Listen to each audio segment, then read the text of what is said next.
Roger Connor, provided photo. Roger Connor, provided photo.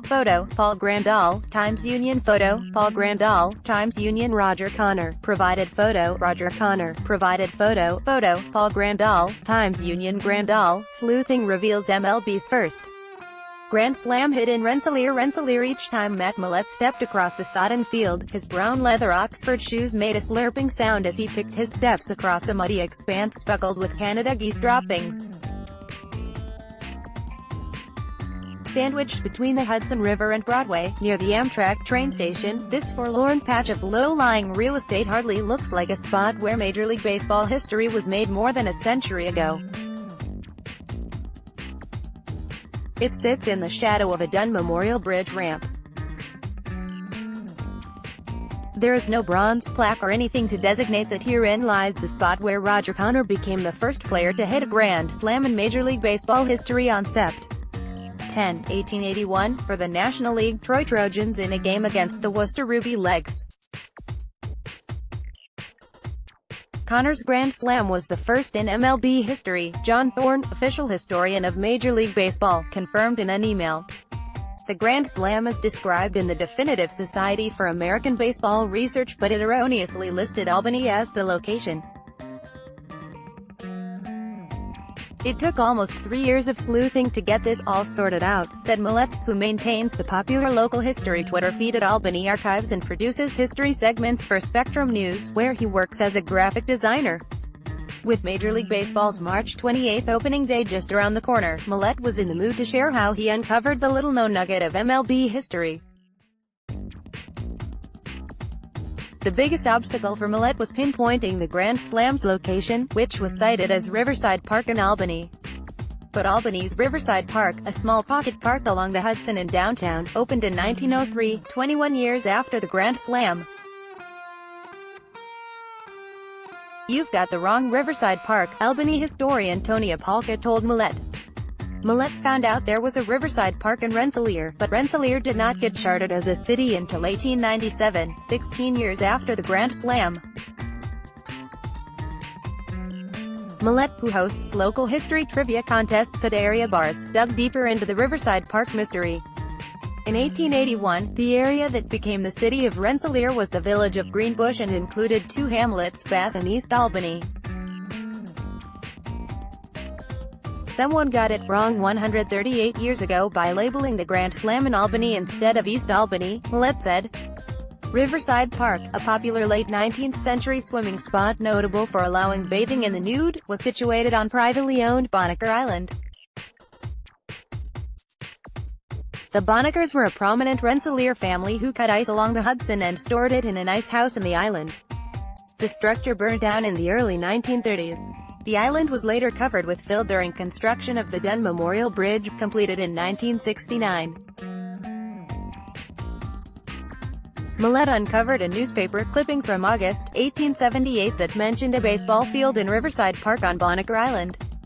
By overlaying historic maps with satellite views, he determined that the ball field was roughly the size of Yankee Stadium. There was another aspect that stumped Malette. The Troy Trojans, a Major League team in the National League, played 4 seasons from 1879 to 1882. Their home games were held on baseball diamonds in Troy or Watervliet. Why, then, did the Grand Slam occur at Riverside Park on Banneker Island? I went to the newspaper weather reports and it rained heavily the day before, so their regular fields must have been unplayable, Malette said. The Sept. 10, 1881 game, a meaningless contest late in the season between two teams at the bottom of the standings, was moved to Riverside Park as an alternate site. What's even more remarkable is that the Troy Trojans were down 3 runs to the Worcester Ruby Legs in the bottom of the 9th inning. The bases were loaded with 2 outs when Connor, a 24-year-old left-handed power hitter at 6'3" and 220 pounds, came to the plate. Connor's mighty blow was also the first ultimate Grand Slam in Major League history and it propelled Troy to victory, 8-7. It was a terrific drive to right, the Worcester Daily Spy reported. about 100 fans saw Connor's feet as the two teams meet for the 12th and final time in the 1881 season in a game marred by numerous errors. Worcester's left-hander Lee Richmond was the pitcher who gave up Connor's ultimate grand slam, and he, too, earned a place in the annals of baseball. "I commend Matt for his dogged research," said Guilderland Public Library Director Tim Wiles, former Director of Research for the Baseball Hall of Fame in Cooperstown. "Not many people know a lot about 19th-century baseball and the so-called dead ball era." Wiles, who spent 20 years at the Baseball Hall of Fame, noted that a small cadre of 19th-century baseball historians hold an annual conference in Cooperstown in April. "Even among the geekiest baseball fans, they are a very specialized group," Wiles said. "There is a postscript. Connor's ultimate Grand Slam walk-off was not repeated until Babe Ruth accomplished the feat on September 24, 1925.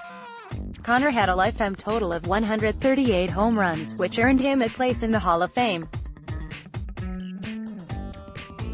Home runs were actually frowned upon in that era because the emphasis was on strategy and moving players from base to base," Wiles said. Babe Ruth eventually popularized home runs. The baseball field where Connors made history with his Grand Slam later housed a Chrysler dealer, Airway Motors, from 1944 to 1960 when it moved to Central Avenue in Albany. William Bonacker died at 82 in 1965, and his obituary noted that he was the manager of a baseball team that played at Riverside Park on Bonacker Island at the turn of the century.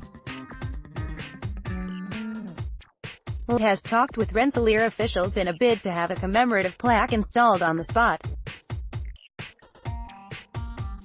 "It was exciting to finally pinpoint the spot of the first Grand Slam," Malette said.